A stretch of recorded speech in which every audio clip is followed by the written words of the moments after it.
Hello. Hello. Good afternoon, everybody.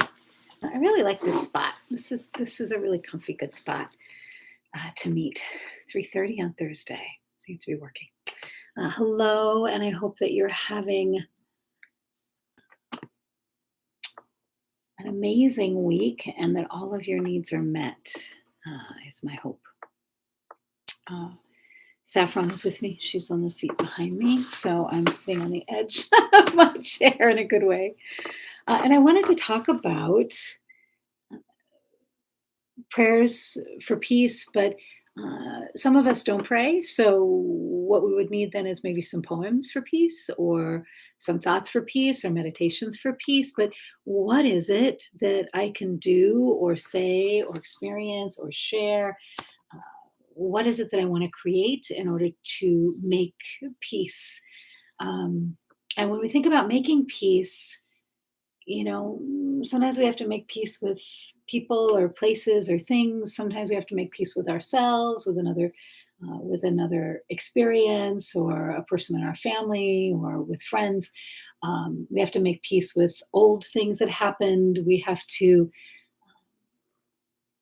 make peace with ourselves and with each other and with other countries and with our own country. And there's so many ways that we can make peace. And so when I think about making peace, I'm thinking about how can we set that intention and how can we follow that intention.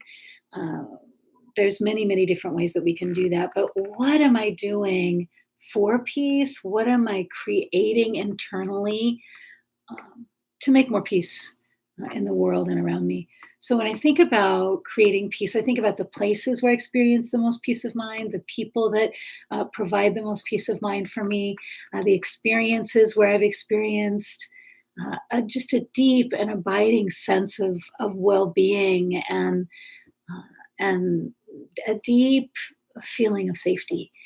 Now, I know that we can create that. There's certain places where I've created that. Interestingly enough, one of the places is looking at the stars or being in the forest at night.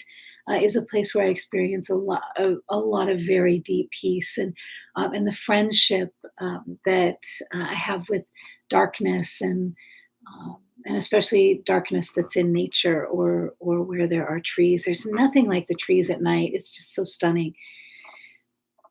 So that's one of the places where I gather peace. And then if I have a place to gather peace, then I can give it away, right? So if I gather something, if I write, if I invite, if I gather, if I ignite my own sense of internal peace, then I have peace to give away.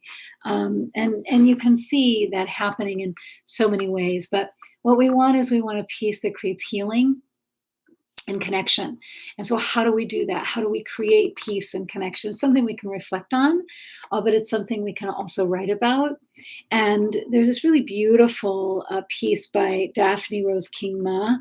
And I wanted to read this because I think that love and the arms of love and the 5 A's, those are all ways that we can really connect to a way to create peace. And um, so she begins: love is light, the huge mysterious power that enlivens not only our spirits, but all of creation around us.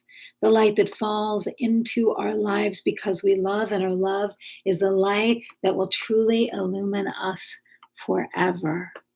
It is the star we follow to stumble on magic, the moonlight of incredible romance and unbelievable passion, the sunlight of healing and growing and of spiritual well being.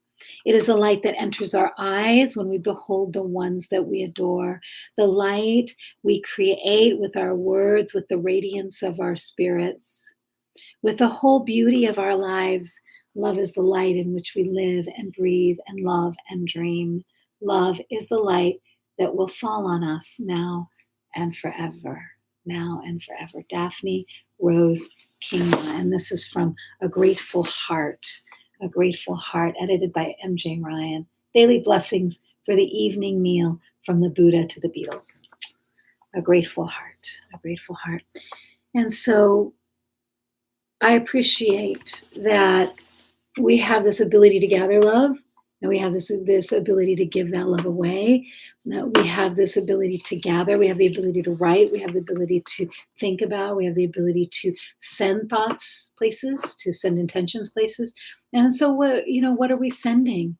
What is it that we're sending? And here she's really writing uh, about this magical, marvelous thing called love.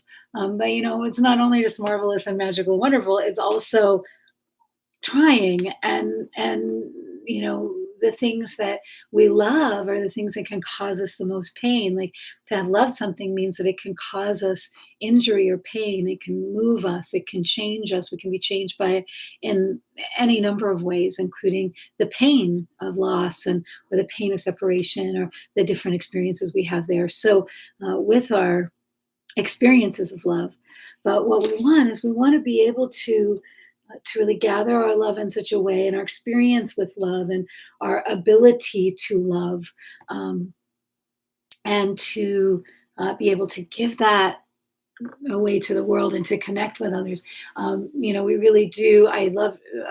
Well, I wish Angela had not had to say this, but one of the things Angela Sarian would say when I was working with her, she would say, we live in a love-starved culture, and there's just, people don't know that there's enough love for everybody. And so, what if there is enough love for everyone? And what would I do if I knew that I was loved, and that I had more than enough love to share, and that there was more than enough love to receive, and that I could give that love away in the form of my creativity, and poems, prayers, and you really use my creativity, my arts, the arts, for ways to express peace and to create peace. So, what symbols am I putting into the world? What thoughts am I putting into the world?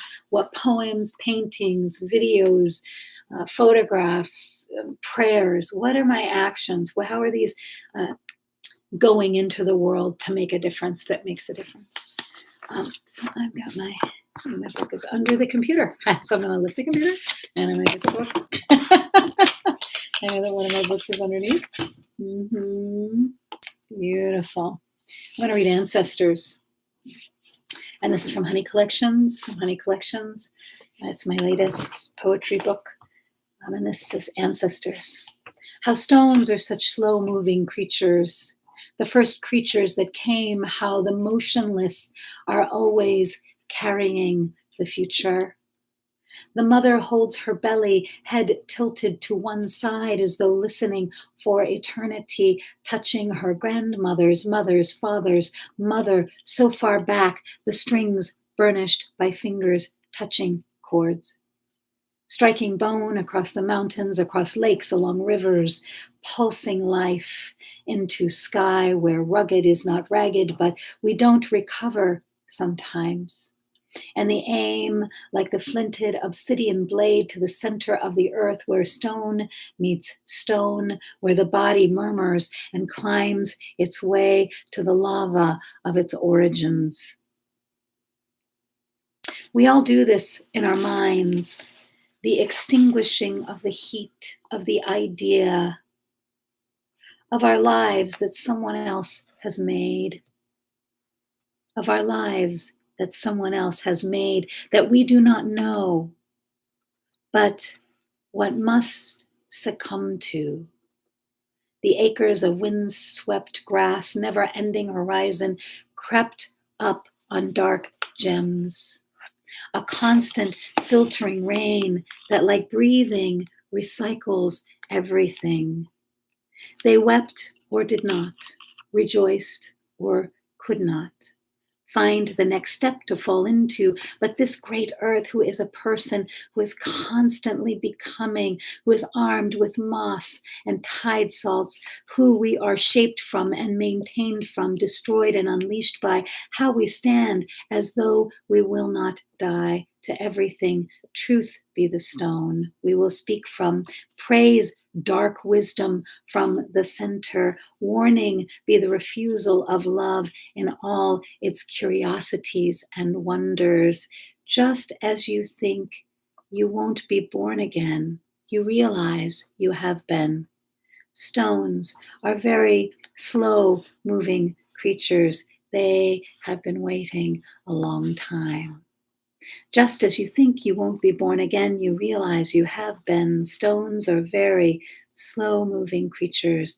They have been waiting a long time. Mm. Thank you. And I hope that this is a healing prayer or a poem for peace, as I like to call them, a poem for peace. And may you write many and read many and speak many and receive many. Have a beautiful week, and I'll see you next Wednesday.